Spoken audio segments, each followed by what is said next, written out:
Okay, here we are.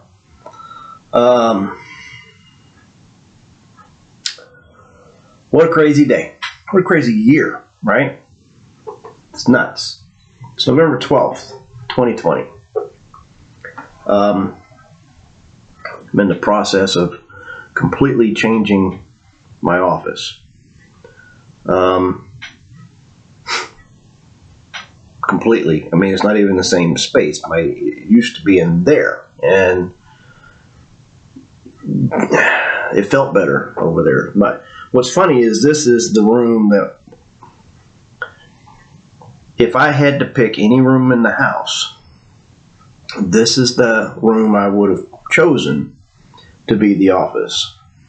But my son was living with us, still is, and so he got the bigger room. I got the smaller room, and I was in that room in there.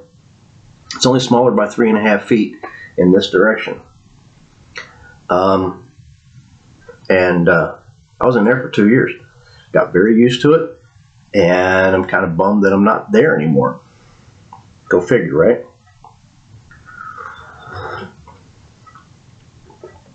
He's probably a little bummed that he's not in here. You should get used to stuff. For one, you get used to space, and he's missing it. I gained it, but it's being taken up by one particular item, and it's an exercise cage. And then I ordered a barbell. Barbell showed up with about a 20-degree bend in it. You know, that's pretty significant, right? It's like, whoa, it's not a straight bar. You can't use that. You know, he goes, oh, do you want the plates? I'm like, well, it's sold as a set. So I would like to have the plates, but it's a set, so we can't separate it. And so I said, I'm going to reject the whole order. So I did. And that's the whole purpose for having the bigger room. But the other big disadvantage is that nothing is organized. I've got stuff laying on the floor. Okay? Not saying that's never happened before, but I've got stuff laying on the floor. That's bad. It's not good. So anyway, buy a new phone. I got the Note 20 Ultra, and I guess that's the bird bath. I'm not sure. Maybe that's the bird bath right there. Anyway,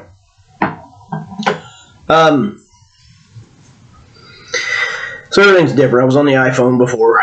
Now I'm on a Note 20 Ultra. And of course, I swapped from the Apple Watch to the Galaxy Watch 3. And then I'm still goofing around every once in a while with a Fitbit Versa. Never really fond of the Fitbit. There's things I love about the software. I'm not so crazy about the hardware. So anyway, my main thought is social media. So here I am, almost 4 minutes of blah blah, and I actually want to start talking about social media. If I was Mark Zuckerberg, I'd probably be a little upset, and I guarantee he's upset. Not sure exactly what his political views are, but he's definitely not a conservative.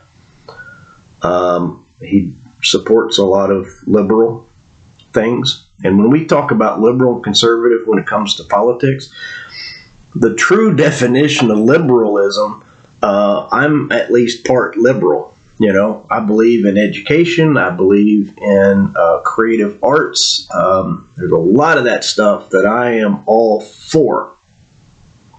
When it comes to religion and things of that nature, believing in the Second Amendment and such and so forth, I'm conservative. So I'm a little split. I grew up a moderate Democrat, and then as I joined the military and whatnot and went through 22 years of service, I became a moderate Republican. I changed my voter registration from Democrat to independent in the 90s, and there is no such thing as independent anymore. So now it's regarded as no affiliation. So that's where I am. I'm not affiliated. So we tend to think in terms of two parties, Republican and Democrat. And I got good reasons to not like either one, but I got a lot of very good reasons to not like the Democrats right now. I'm very against the radical Democratic views that are in Washington.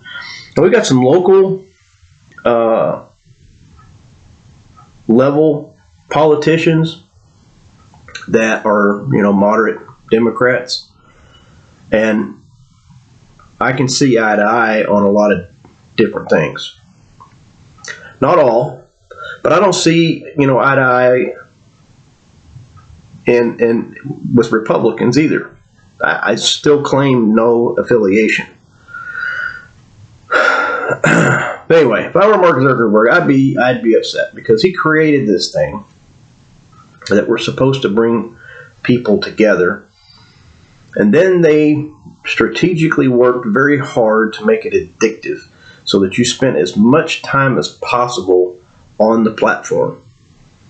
And that's bad. But if the conversations were positive and you were uplifting each other, your family and friends, which is kind of what Facebook was for, being social with mostly your college friends, right? They started on a college campus, so it was supposed to be about that. And then I'm sure, it was extended out to family so that, hey, Mom, hey, Dad, I'm doing great, everything's fine, we're doing a good job over here, I'm getting good grades. No, I didn't go hang out with Billy on Friday. No, that was my evil twin. But at any rate, I'd be upset because, it's a decent platform for people to talk about whatever they want to talk about. And then we started seeing injustices in the world. And what do people talk about? They talk about things that they are concerned about. They will talk about things they're concerned about before they'll talk about what they had for lunch. You know what I'm saying? Hey, how are you? What, you doing okay? You hungry? No, I just ate. Oh yeah, where'd you go? Oh, I went over here to, Joe's Bar and Grill. They made this new sandwich. Oh yeah, I heard about that. How's that? And then that's that conversation, right? But when there's things that people are concerned about, we don't care about, this new sandwich. We care about correcting the wrongs. And so Facebook became a massive complaint platform talking about correcting the wrongs. Seriously. And so, we look at it as, well, that's political jargon. Well, maybe, but it's still things that we're concerned about. We want to know what's going on over the next hill, and we will send a messenger on horseback over the next hill, the next hill over that, the next hill over that. Wait a bit, journal, or just have really good memory, come back, and then go, what say you? Is everything okay? Yep, the direction I went in, the road that leads to such and such a town seems pretty empty. It all looks okay. But to make sure that different messenger will go out every day, a couple times a day, check things over, and make sure that there's nothing coming to hurt us. But then when there's something coming to hurt us, whether it be policy or an actual attack, that becomes the conversation. I don't care who you are. So, Then social media goes from the humdrum daily conversation about the weather and whatever, and it becomes, oh no, this is happening. What can we do as a population, as a citizen, as a community, to make sure this doesn't happen to us? And yet, here we are.